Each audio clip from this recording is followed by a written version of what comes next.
আসসালামু আলাইকুম। অনন্ত গুনাহ পর্ব 2। কোনো মুসলমানের সঙ্গে ঠাট্টা বিদ্রূপ ও উপহাস করা। ঠাট্টা বিদ্রূপ ও উপহাস করা কবিরা গুনাহ। ঠাট্টা বিদ্রূপকারীর এতে কোনো পার্থিব এবং সামাজিক উপকার নেই, কিন্তু সাধারণ মুসলমান অসাবধানতায় দ্বিধাহীনভাবে এতে লিপ্ত রয়েছে।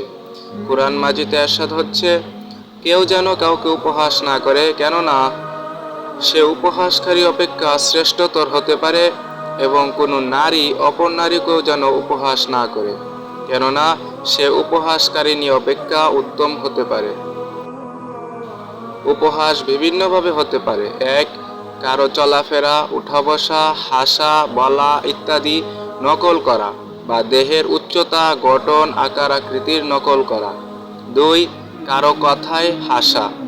3. হাত, পা কিংবা চোখের ইঙ্গিতে কারো দুষ্কৃতি প্রকাশ করা।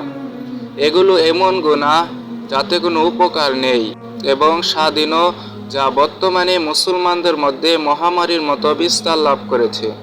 জনসাধারণ থেকে শুরু করে বিশেষ ব্যক্তিবর্গ পর্যন্ত সবাই এতে লিপ্ত। অথচ কুরআন মাজিদের উপরে উল্লেখিত আয়াতে এটাকে স্পষ্টভাবে হারাম বলা হয়েছে।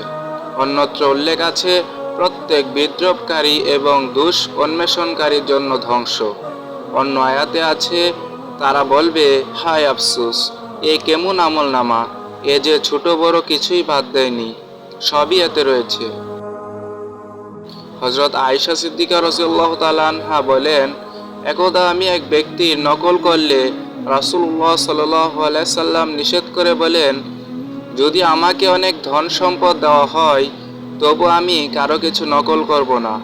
এতে এদিকেও ইঙ্গিত হতে পারে এটা এমন স্বাদহীন ও অনুপকারী গুনাহ যার মধ্যে উপকার নেই। যদি ধরে নেওয়া হয় তাতে উপকার আছে, তবু তার নিকট যাওয়া উচিত নয়।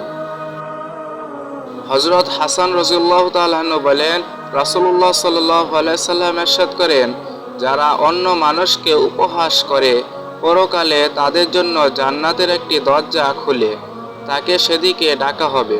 সে তাড়াহুড়া করে সেখানে পৌঁছবে, সঙ্গে সঙ্গে দরজা বন্ধ করে দেওয়া হবে। পরে দ্বিতীয় একটি দরজা খোলা হবে এবং তার দিকে ডাকা হবে। যখন সে সেখানে পৌঁছবে, বন্ধ করে দেওয়া হবে। এভাবে সে নিরাশ হয়ে যাবে এবং পরে তাকে ডাকা হলেও দরজার দিকে সে যাবে না। এক ব্যক্তি সশব্দে বায়ুত্যাগ করলে অন্যরা হাসতে লাগলো। রাসূলুল্লাহ সাল্লাল্লাহু আলাইহি সাল্লাম ধমকের স্বরে উপদেশ দিয়ে বললেন, যে কাজ তোমরা সকলেই করে থাকো তাতে হাসছো কেন?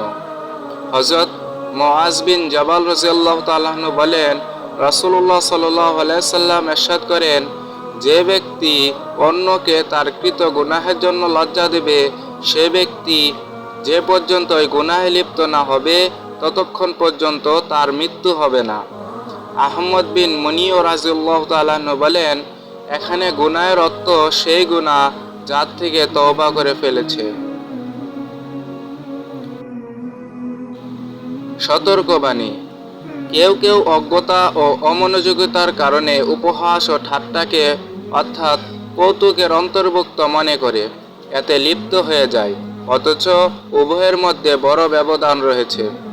কৌতুক জায়েজ, যা রাসূলুল্লাহ সাল্লাল্লাহু আলাইহি সাল্লাম থেকেও প্রমাণিত আছে, তবে সত্য হলো কোনো কথা যেন অবাস্তব না হয় এবং কারো অন্তর কষ্ট না পায়।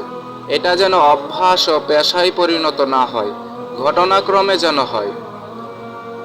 যে ঠাট্টা বা পরিহাসের দ্বারা কারো মনে কষ্ট নিশ্চিত হয় তা হারাম, এতে সকলেই একমত। ঠাট্টা পরিহাসকে বাস্তব কৌতুকের অন্তর্ভুক্ত মনে করা গুনাহ ও মূর্খতা। প্রিয় ভাই ও বন্ধুগণ, এই লেখাটি আমরা অনন্ত গুনাহ বই থেকে নিয়েছি। লেখক মুফতি মুহাম্মদ শফি রহমতুল্লাহ আলাইহি। দিন প্রচারের উদ্দেশ্যে আমাদের এই সিরিজটি আপনি বেশি বেশি শেয়ার করে দিন আপনাদের বন্ধুদের নিকট।